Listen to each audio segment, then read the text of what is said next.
operation side, management side.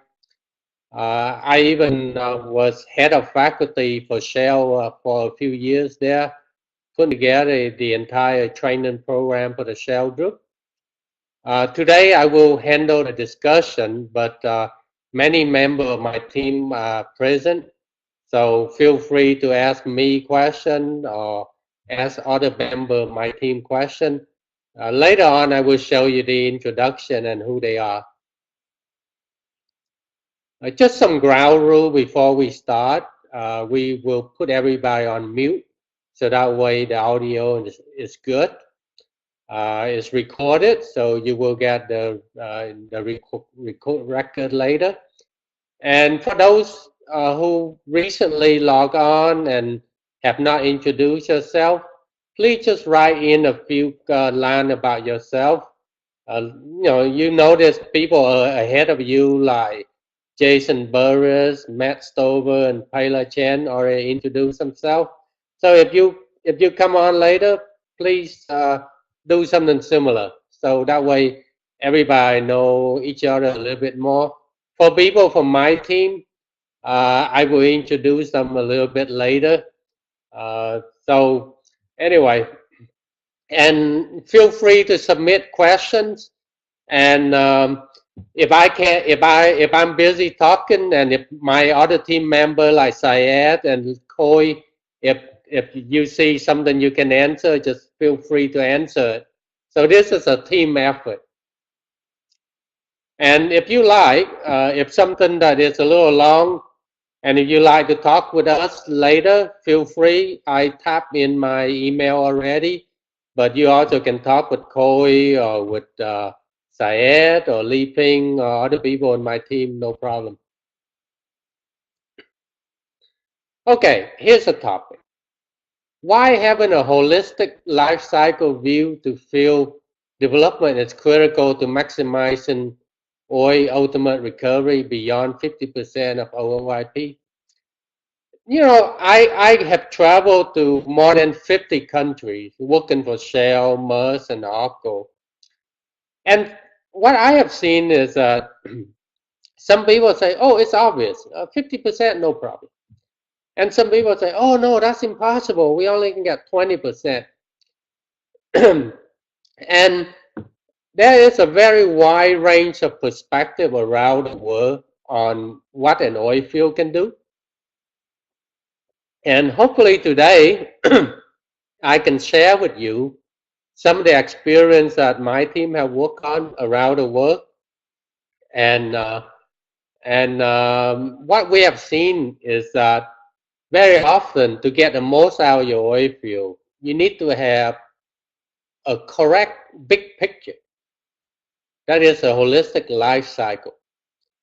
And very often people don't think that way. Very often they think incrementally. Oh, I go and drill 50 wells, I produce, and then 10 years later, the production is gone. Okay, I think about what to do next. That kind of approach is what I have seen in many places around the world. And hopefully in today's conversation, we can point out some of the concern or some of the issue about that. Okay, here's the just an outline introduction. I will introduce you to my team. And what is field life cycle? Why taking a holistic view is important? And I will share with you two case studies, one in North America that I have worked on, and one in the North Sea that I work on also. So one is onshore Arctic, one is offshore North Sea. Both are very challenging environment. And then we have Q&A, and feel free. I don't feel that we need to restrict ourselves to just 1 hour. We can take as long as we like. There's no audio on your side. The reason is we want to keep the quality, the audio high. So for now, we only allow the speaker to have audio. all participants, please write in your comment and question rather than audio, just to answer one question come up there.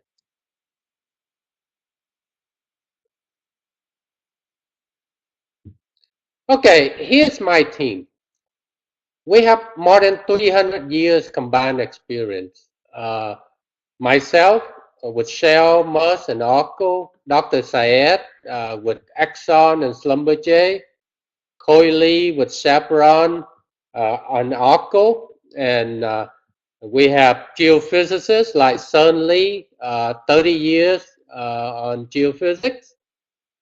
We even have a banker, Dr. Andy Do. He's a banker. Why we have a banker in a technologically advanced company? Well, actually, many of the projects that we came across around the world, they may be technically excellent to improve performance, but they may need money.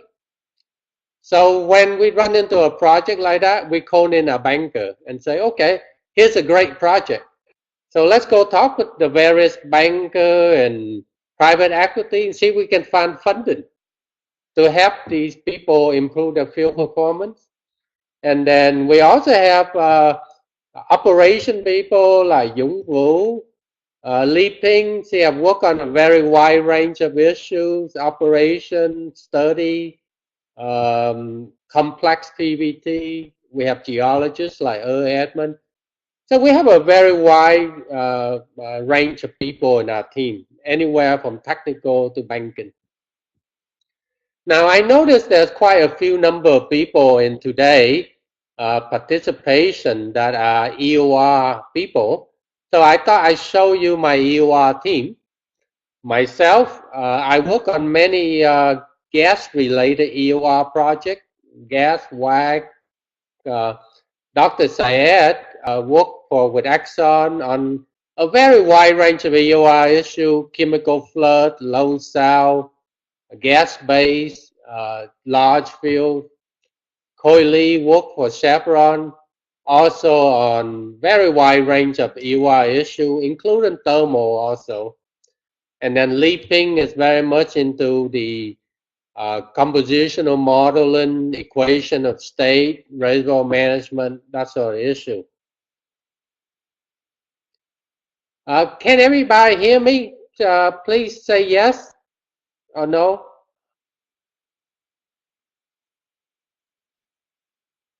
Okay. Hey one, can you hear me, or is it that you cannot speak?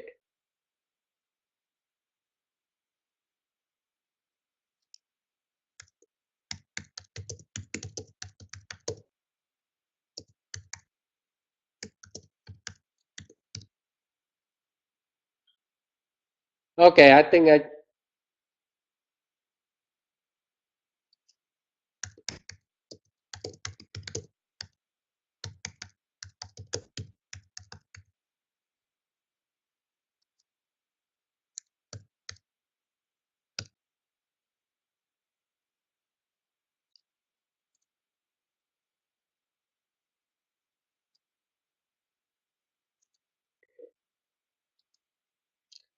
Okay, one of the principles of our company is that we take our global experience and we help our client solve individual problems.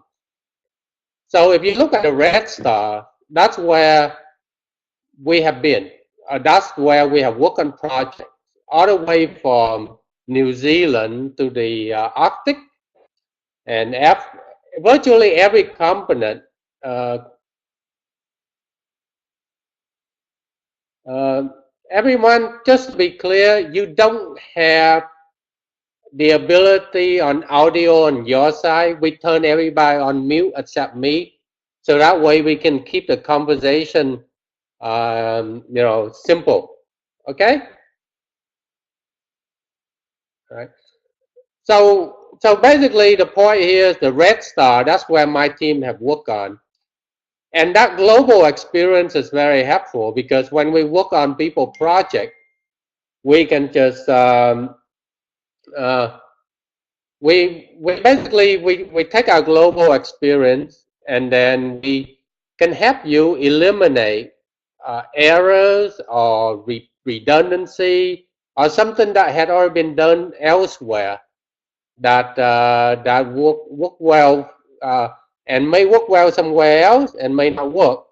So that global experience, that's how these big companies like Shell, Exxon, Chevron do well, because they have that wealth of experience and they can come in and be very efficient with your project. Okay. I think most of you can hear me, but maybe some people may have some difficulty.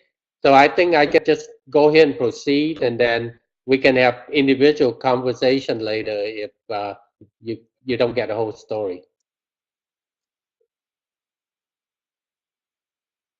This picture is interesting. It shows you the oil price and the U.S. oil production. If you notice, the red line is the oil price.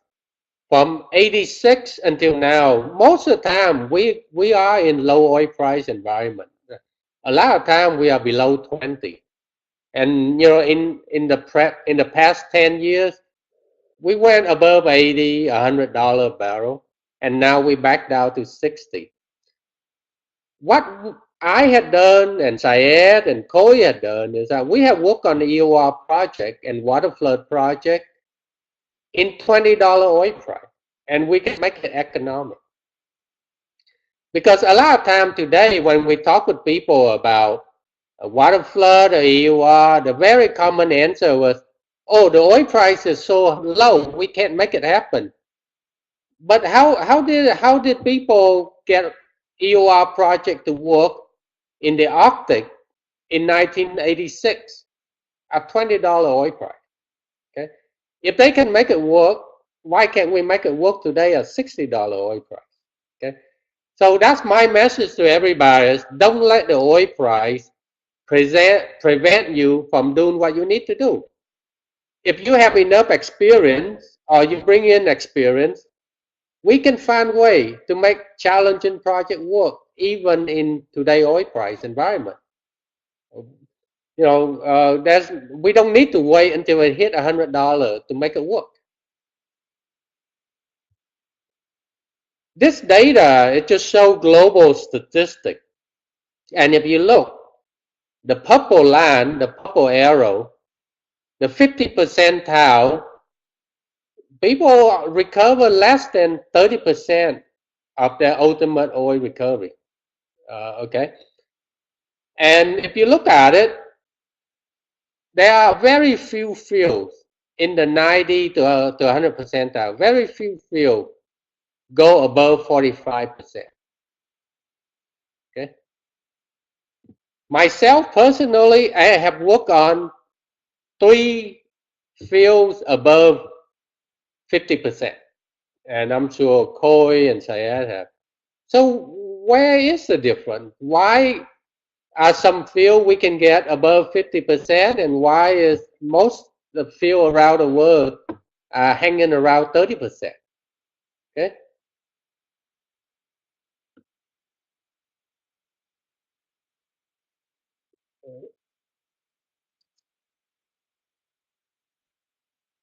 Okay. Uh, Actually, many oil fields develop it like this. They develop primary depletion, and after about 10 years, 20 years, and then the production is so low, they go into water injection. This yellow thing is kind of blanking out the blue, but they go in water injection, and then they decline another 20 years, and then they say, well, maybe we think about EOR, we do this. Now, if you were onshore West Texas, maybe you can do this, and maybe it makes sense. And partly the reason is you go back in time, back in the early 1900s, when they first discovered these fields, they don't have a choice. That's how it's done. Now, if you were to go offshore and you develop an oil field like this, you have a problem. Because many offshore platform infrastructure have a design life of about 20, maybe up to 30 years. And then when you hit the design life limit, then you're going to have to spend a lot of money rejuvenating the platform. Or sometimes you might even have to buy a new platform, right? So if you go like that, you wind up paying a lot of money for infrastructure if you stretch out the development long. You know, there's a project I work on the Middle East. If you look at it, if you just do classical water flood, it takes more than 1,000 years to get to SORW. So how many platforms do you have to buy, right? So in a situation like that, you want to find ways to get as much out as you can as quickly as you can, right? So, but if you look at this picture purely technical, not even talking about surface infrastructure or anything like that, but purely subsurface technical, there's a price to pay if you develop an oil field like this. And here's a picture from SPE. If you look at this picture, if you have water flooded at its bubble point, you will get the highest recovery, about 58%. And you only inject 80% of your pore volume to get to that point. So this is a pretty light oil, pretty piston-like displacement. So it looks pretty good, right? Now, if you wait until this field pressure drop to 1,000 psi, and let's say if you flood it at the same volume as the bubble point, you only get about 52%. Now if you let this field depleted all the way to basically completely depleted, you only get about 42% of recovery factor at 80%. Now, even if you flood it out to 120% pore volume, you only get about 45%. You see, no matter how much water you put in, you're not going to get back to 58%. Why is that? Well, because your viscosity go up, your shrinkage, the oil shrink. So those are just physical PVT situation. And then you have GOR increase, you have sand production, you have all kind of issues. So this is just to show that if you don't think holistically and you think incrementally, it could come back and bite you, like this picture. Now, from our experience, we do have ways to get around this problem. We do have techniques where we can raise the recovery back to 58% by doing some integration between water flood and EUR. We can reverse this problem. But that is harder than it should be. If you have planned early on, you would not be in this problem. Okay. Well, it looks like Khoi and Femi have good solution around this audio problem. So look at what they write there. So that might be a way to get around the audio problem.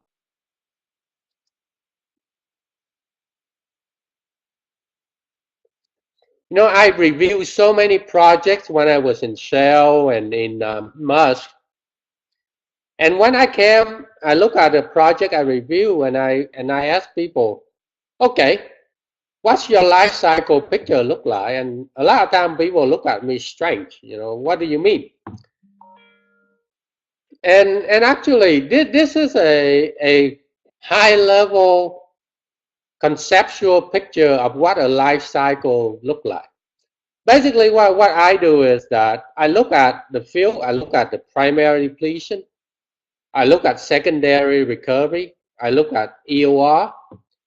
On top of that, I look at other issues like gas, I look at technology, and then how do we blend all of these into one complete holistic picture. And sometimes You may intentionally do things in a little bit sequential way. That's mean the primary a little bit first, and then you do water flood, and then you delay your EUR a little bit. Or sometimes you do all three of them in one go at the beginning. And that's very much dependent on the situation you are in. I give you a good example. In Norway, there is a project. We look at it, and what we did is that instead of doing EUR immediately, what we did is that we intentionally delayed the EUR about a year. Why is that? Because we want to see reservoir performance, and then we finalize on the EUR. But that is by design. We consciously do that. That is not like delayed 20 years, right? That is there. And so the key is that you have to understand where all the pieces of the puzzle fit in. And then you can decide how and when you deploy the individual pieces to maximize the economic value of your field.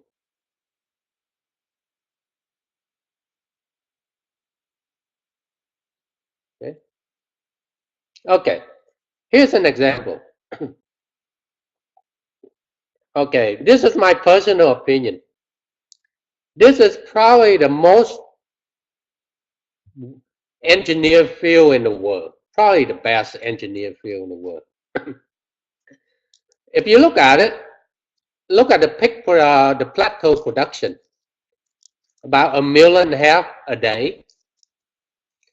And if you look at it, it ramp up to plateau, and it stayed there, and then it ramped down. It did not do like spike, down, and spike, like the example I showed you earlier. This field, at one point in time, it account for 25% of U.S. production. So it's probably the most strategically important field in North America. Now, if you look at it, look at the gas production, the red line, 8 BCF a day. And look at the water production. It's kind of flat, about 1 million barrels a day, right? So this field, it it doesn't have a long life cycle like many in Texas, for example. Now, this field ultimate recovery factor is more than 60%. The OOIP is 20 to 25 billion barrel in place. So think about 60% of 20 billion barrel. That's a lot of barrel for doing a good engineering job. And sometimes people say, oh yeah, you can get 60% because the field geology is easy. Not correct. This field is geologically very complex. It has Miller-Darcy rocks, and then it has Darcy thief zones. It has very complex PVT. You have light oil. You have heavy tar oil at the bottom. And then it has very complex mechanism also. But how did they get to 60% recovery factor? And this is not a simulation number, okay? This field is already near its economic limit. So this number is in the bank already. So what did they do? Okay, it's in a very high development and operating cost environment. It's in the Arctic. It's in the swamp. You have sea lift 3 months a year. When I worked there, maybe global warming, now you have bigger sea lift window, but back then you only have 3 months. So, you don't want to sit there for 100 years because your operating costs will kill you. But they have a holistic field life cycle plan very early on. So what are the key technology? Water flood, water alternating gas, gas cycling, gravity drainage, water flood interaction, and all of these technologies are very actually water flood started up in 1985. Wax started up in 1987. The main reason why is that a 2 years delay is it's just because of sea lift and infrastructure and so on. But that's not a 20 years delay, okay? And like I say, this project started when oil price was $20 a barrel. And it make profit then, and it still make profit today, right? So this is a very good example where people look at the holistic life cycle of the field, and then in this case, they integrate all of them very early on, and as a result, they got 60% of 20 billion barrels.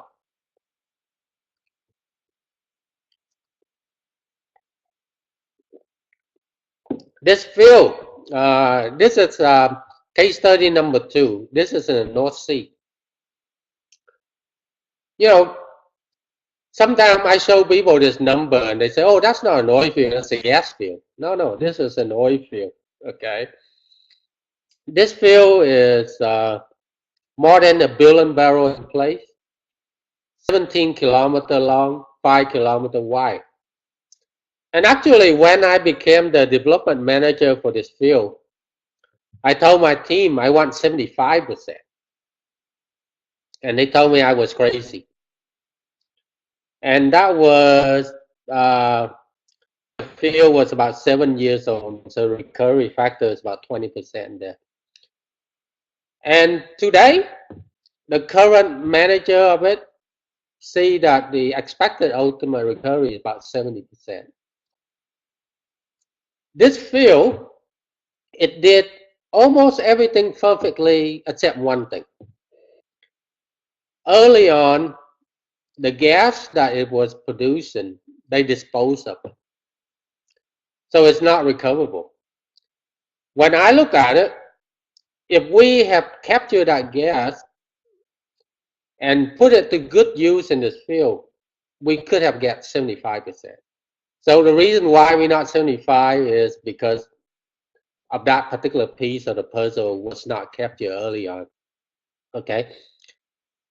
And another amazing thing about it, think about this, 17 kilometers long.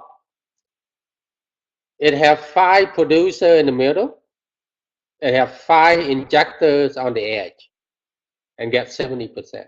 And think about it, that is, you know, in a field, some people say, well, I can get 70% if I drill 1,000 wells. But that's not economic, right? Look at the economic of this. 10 wells for 700 million barrels. Okay. That's 70 million barrels per well. That's an extremely economic project. Right? Again, it requires early thinking, early planning, and you design the field development to fit that picture. Then you are rewarded with 700 million barrels. Okay, so what are the key technology? Okay, water flood, big bore horizontal wells. We're talking big bore. I mean, one of my well, I have 958-inch tubing. Another very key piece of technology is 4D seismic. If you manage an oil field and you inject water into it, you need to know where the water is. And if you are offshore and you have such a low well density, you can't rely on things like PLT. So 4D seismic play a key part in telling us where the water is. And from knowing that, we adjust our reservoir management strategy to deal with that, and also adjust our infill drilling strategy to avoid drilling into water. So those are the 3 key technologies. It could have been WAG, but then, like I say, the gas was gone. So no way. But these are the three key that get us to 70% recovery factor. And this is one of the highest ultimate recovery factor field in the world. Like I say, we could have done better if we captured the gas. And actually, there's another field out there that I know. They expect ultimate recovery factor of 80%. So 70% sound high, but actually there are fields that's even 80%. So now let's talk. What is the expected ultimate recovery factor that the field that you're working on? Do you know the technical limit of your field? And actually, when I look at the field, that's the first thing I do is I look at the technical potential of the field. And then I look at what do we do to get near that technical limit. You may not get to it, but you need to understand it so you can develop your roadmap to get there. And if you like to for us to talk with you more about this, feel free. And anything you like to ask, and if you like to have one-on-one session, that's okay. So now let's open up. I like to keep it where you tap in the question and I answer in audio, so that way we don't have 3 or 4 people talking at the same time. So now let's open it up and ask me or my team whatever question you like.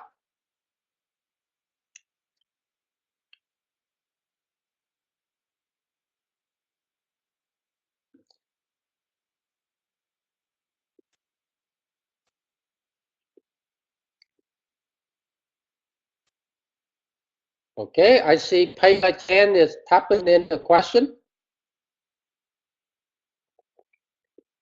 And other people, please do join us.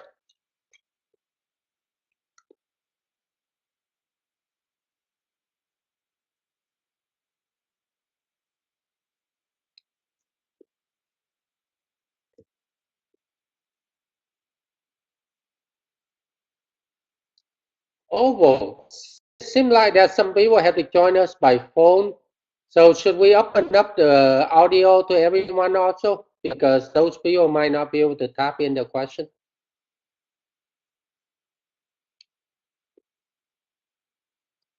Oh, well, are you there?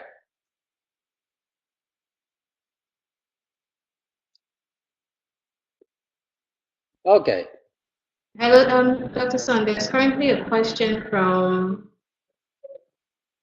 the current question. When we talk about reservoir management, how to determine the timing of EIR when water flood is still performing? Can you please address that?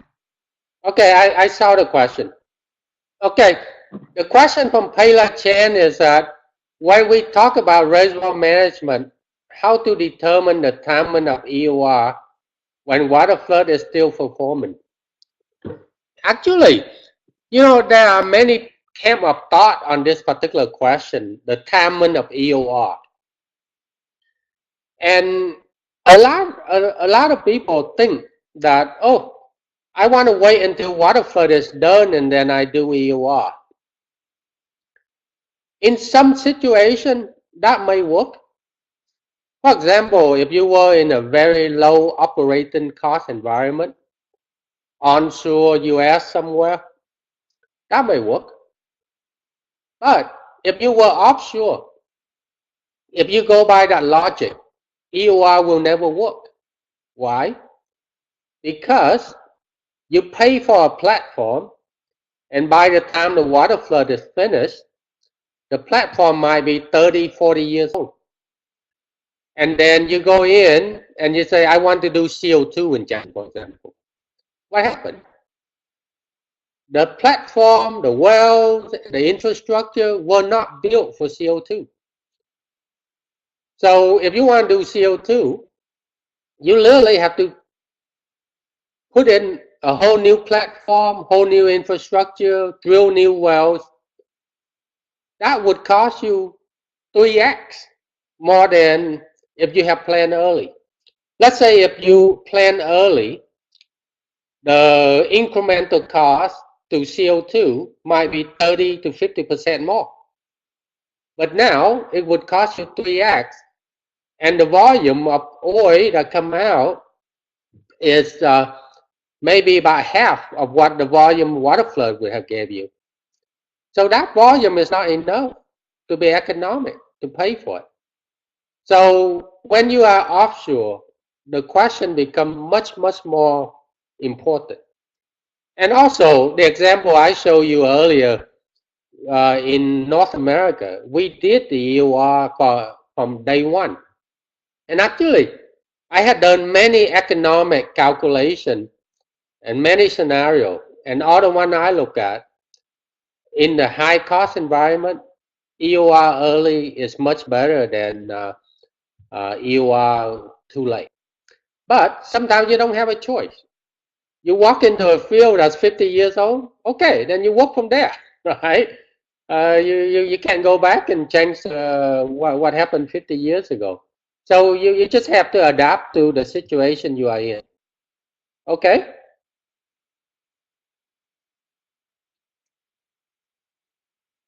Okay. Khôi, um, although please allow everyone to have audio so that way people who are on the phone, they can speak. Yes, Dr. Son, everyone can actually speak. They just need to turn on their audio from their platform. They all Okay. have the ability to talk, speak. Okay, you are heard that. You can just go ahead, turn on your audio, and you can speak because some of you have difficulty with the audio access. Okay, I see Payla Chen question regarding CO2 EOR. We only see the successful story of CO2 EOR in USA onshore field because of lack of CO2 source in offshore and other countries. Do you see the trend will change? um, that's a good question. Actually, a lot of time people think CO2 is the only way to do it. But actually, there are other way around not having CO2. I give you an example. I work in the world's largest offshore WAC project that I designed, and I just retired from it a few years ago. When I walk into that project, my first thinking was, oh, I need CO2. So I did all this lab work, all this study. But the problem is my infrastructure was old, access to CO2 was problematic. So I look at all the gas options. And other gas options, they are not as optimal as CO2, but they were great enough to be economic. So we decided to do the project without CO2. We use other gas. And actually, if you understand phase behavior well enough, you can mix gas in a way where they can mimic CO2. Okay? And sometimes you don't have to have miscibility. You can be immiscible. It's just a matter of where you are along that recovery curve versus pressure. Um, offshore CO2 is not easy. You have to have some pretty high level expertise to make CO2 offshore work. But there are people who made it work. Orco used to have a CO2 offshore Louisiana about 30, 40 years ago. And sometimes, sometimes CO2 may not be the only way. Sometimes water flood can work great, like what Khôi say here, right?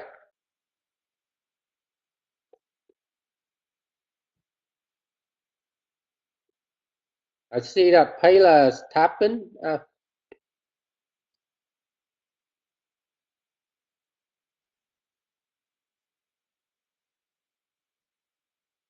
Okay, here's a question from Matt Stover. How can the concept of the full life cycle approach be applied to an existing EOR project? As you said, we can't change the past. Do you have experience, advice for increase in recoveries going forward? Good question. The simple answer is yes. Why? Okay, let's say a field is 50 years old or 100 years old. You can't change the past. If you look at the literature, if you look at the first commercial CO2 project in the world, the name is SACROC. And if you look at the first 20 years of that CO2 project, personally, I don't think it was successful. They were injecting CO2 like crazy, and they never see an oil response. When they change the operator operates differently, manage it differently, you see an oil response. So just because you can do a simulation study that say that your CO2 for injection will work great, that doesn't mean it will. Reservoir management will eat your lunch if you don't have the experience or the know-how to manage the CO2 flood. So that's a very good example of a failure in my mind. They don't say it's a failure when they write the paper, but you just look at it. If you buy CO2 and inject 20 years and you don't get any response, well, economically, that's not a good project. So yes, reservoir management of your existing CO2 flood is very important.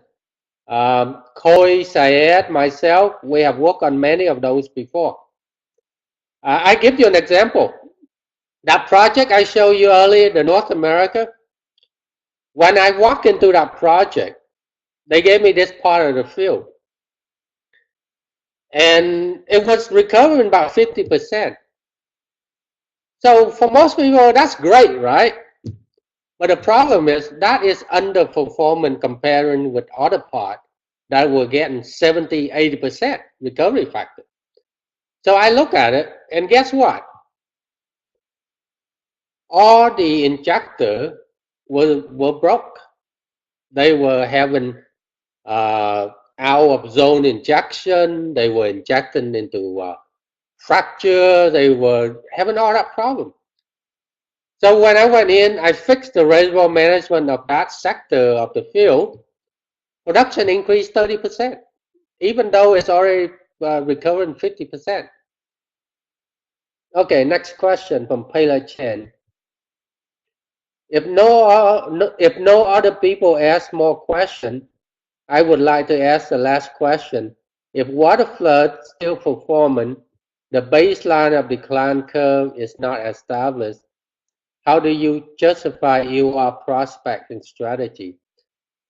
Don't feel that we're running out of time and this is the last question. I can be here as long as you like, right? So now let's answer Payla's question. See, when you do a water flood and when you do a EOR study, when you do a pilot, one of the most critical questions is, what is your baseline? Okay. And you know, I review project. I just came back from Southeast Asia recently. Somebody showed me a pilot, a chemical EOR pilot, and they say, oh, it's great. I see this big oil response. And so this would be a great project. So I asked the guy, I say, well, what is your baseline? Show me your baseline. Then he looked at me strange. He said, well, you know, I guess he didn't thought about the baseline. Well, normally in a situation like that, your baseline would be your water flood, right?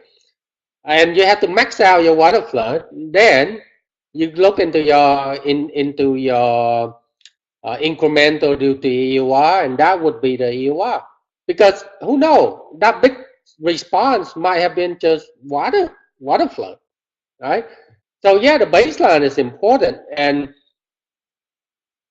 if you have to wait until the water flood ends to know the baseline, then you might miss a whole boat, because your infrastructure is gone. So looking at some of the most successful EOR projects in the world, people don't wait until they max out the baseline. No, they don't do that. There are many things you can do. Okay, you can do simulation. A lot of times people say, wow, that's just a simulation, so there's a lot of uncertainty, it's not that accurate. If you do a good job in your simulation, it should be quite reliable. And you need to calibrate your simulation to field data. For example, that North America project, that was very early on. So people don't really know how a WAG will perform in the ground. Okay. So what they did is that they drill an observation well within 100 feet from a WAG injector. What they see is that the gas did not sweep everything.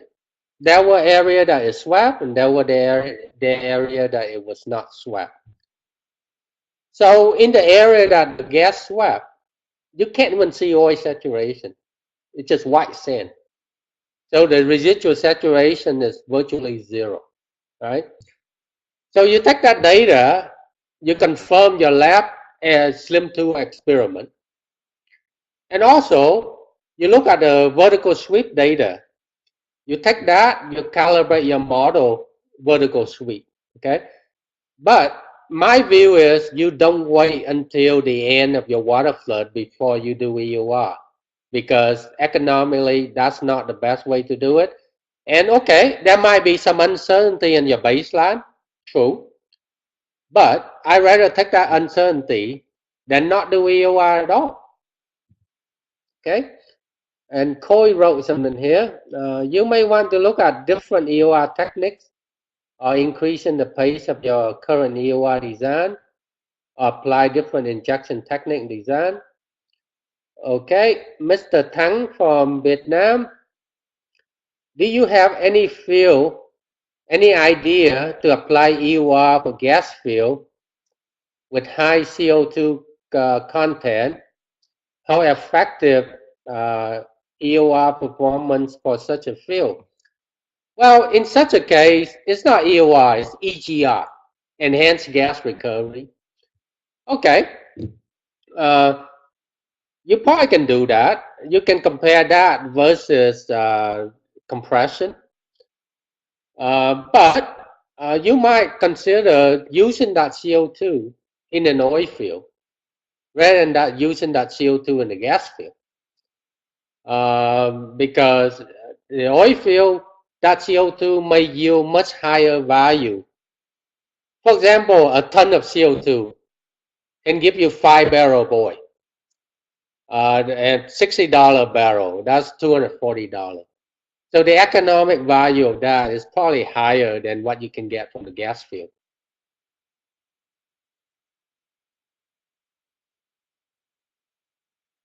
And Coy responds to Paler, waiting to see a large-scale water flood response is not an ideal way to plan for high URF.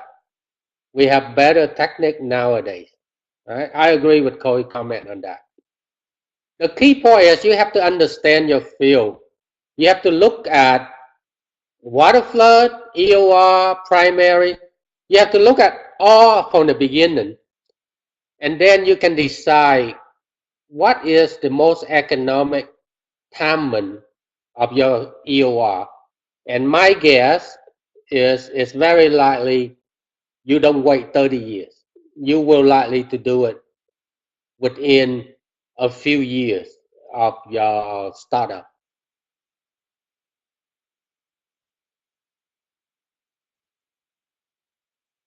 Okay, more question?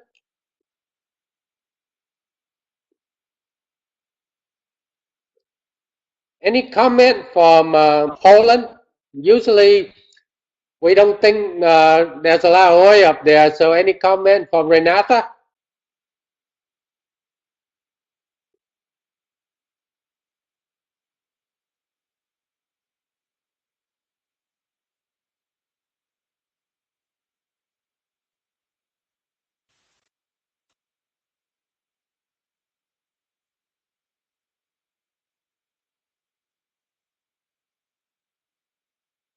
Okay.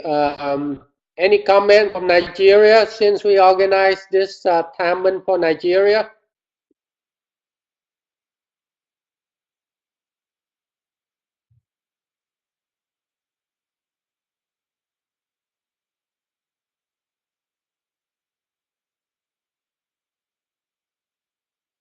Okay.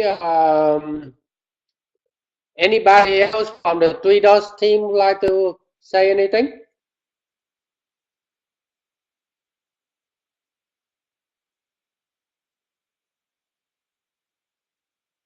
Okay. Yeah, I see Renata tapping something there.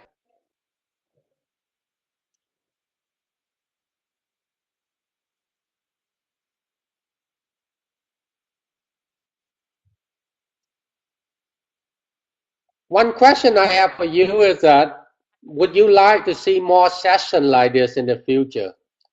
Every month, every 3 months, or you are bored to death and don't want to hear it again?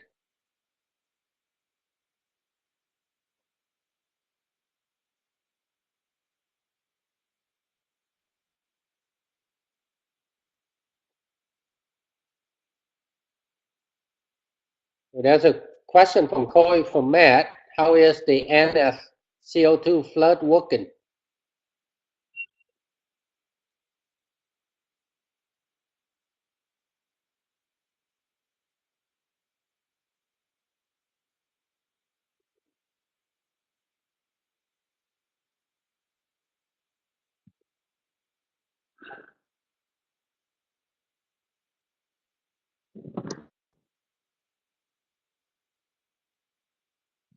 Seems like the, the tapping is a little slower than it takes a little time for it to respond. So the NFCO2 is performing well. However, I think there's a lot of room for optimization of reservoir management and strategy. This is a big focus for us moving forward, as well as maintaining the current production. Definitely, I agree with Matt. Actually, there's some data from one of the super major. You can put in an FDP with a certain expected recovery, but if you don't do a good job in reservoir management, you could lose 30% of your book reserve. So yeah, that's just like buying a car. You have to maintain it, right? And reservoir management is a maintenance of that car. Okay, here's a question from Vietnam. Do you have any idea for granite reservoir EOR? You know, that's just interesting. Granite. You know, how often you heard of granite reservoir, right? But Vietnam have a 200,000 barrel per day oil field from granite. That's a big oil field. You know, my view is that granite require a very different way of thinking. Uh, See, you have to understand your geology, you have to understand your PVT, and then you talk about EOR. And the EOR for granite may be something that is not in a book. Okay, think about it. This thing is 6,000 feet thick. Okay, the PVT variation, you know, you got GOR variation, you have API variation, you have bubble point variation, you have all that variation. So the classical way of designing an EOR project, where you tune an equation state to a particular set of PVT, well, that's not good enough, because at one point in the field, you have one MMP, and another point, you have something completely different. So it requires a very different way of designing the PVT model. And also, this fracture system, you have to design to deal with a macro fracture and a micro fracture. So a classical way of thinking of EOR, in my view, is not good enough. You need to think about these things and design an EOR to address that. Okay. Comment from Coy. With Chevron, I used to work with Rangeley in a few of the rocky CO2 field. Let us know if we can help. All right. From Renata, thank you for your valuable comment for EOR. Do you have any suggestion for proper development of heavy oil field? Uh, Comment from Coy, Renata, chemical EOR and thermal EOR work well with viscous oil. Comment from Syed, good presentation. Suggest we continue this series with other topics in the future. You know, we have Coy, we have Syed. I'm sure they'd be happy to share some of these sessions in the future. Like Coy on chemical EOR, for example. Syed on EOR pilot design, for example. I'm sure they will volunteer. Now, let's come back to Renata. You know, the word heavy oil mean different things to different people. You know, like if I talk with a Canadian, he said, well, my heavy oil is 1,000,000 centipoise. If I talk with a Californian, his heavy oil might be 1,000 centipoise. Then I talk with somebody in Asia, his heavy oil might be 50 centipoise. So my question for Renata is, how heavy is your oil? What is the viscosity of your oil?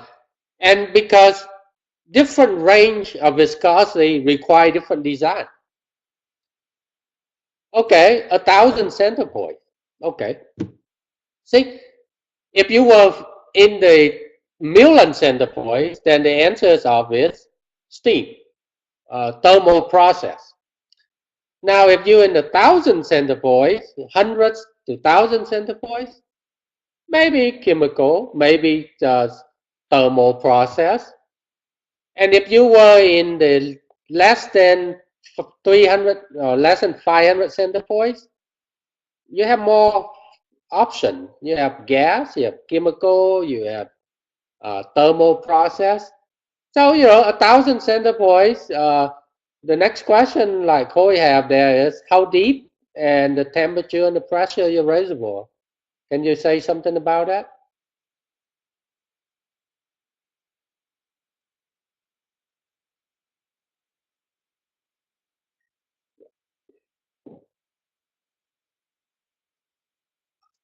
Renata tapping. While he's tapping, actually, one of the heaviest oil that I seen that gas CO2 project working was 500 centipoise. I personally worked on a 50 centipoise gas project before. 3,000 meter, that's quite deep. So something like that, steam will not work, but there are other options. Coal is tapping. Because at 3,000 meter, steam become hot water. So you might have hot water instead of steam.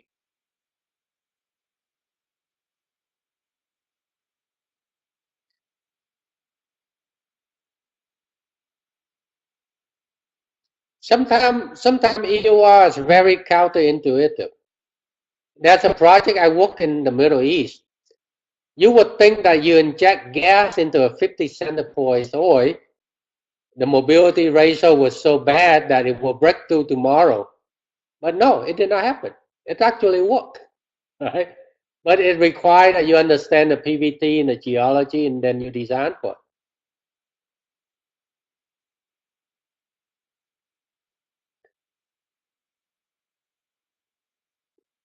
So the question for Renata from Syed is, what is the reservoir temperature?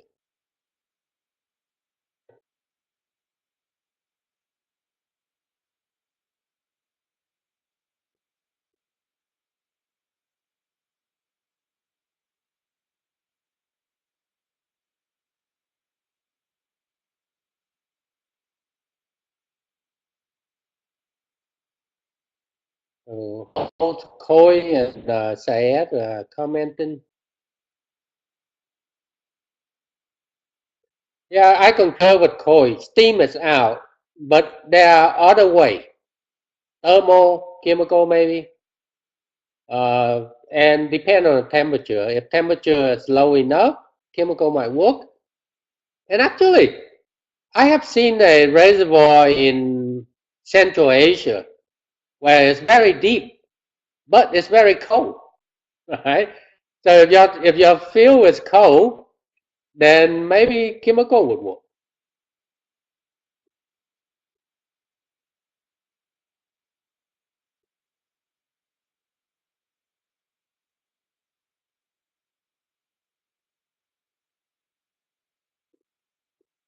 Well, Syed's recommendation to Renata is that you should do a quick screening to see what worked for your case. And to be honest with you, in this conversation, we are just talking a few things. You're not going to get a perfect answer from us in this conversation. But my thought is like Syed, you could use our help. We could help you sit down and do a quick screening and see what works.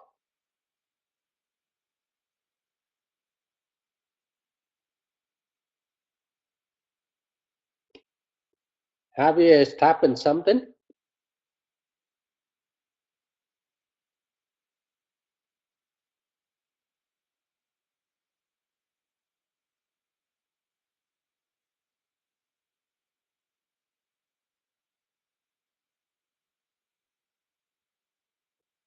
I noticed Daniel Higuera is there. Any comment from you?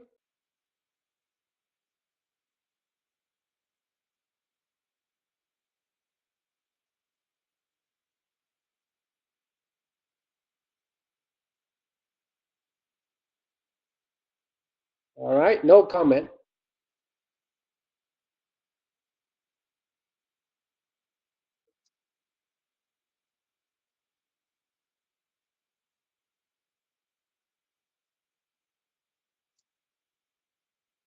Okay, if there's no question, comments, we can call this the end. And we look like that we will have more session like this in the future.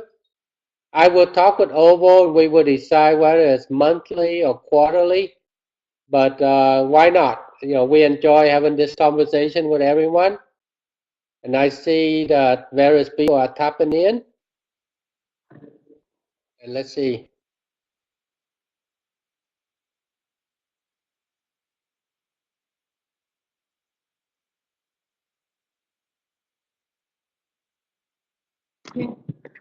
Thank you everyone for taking out the time to join the Ofserv and Three Doors E&P webinar series. The recording of this webinar will be available shortly and to be sent to everyone. Once again, thank you very much for your time. And tell your friends about this.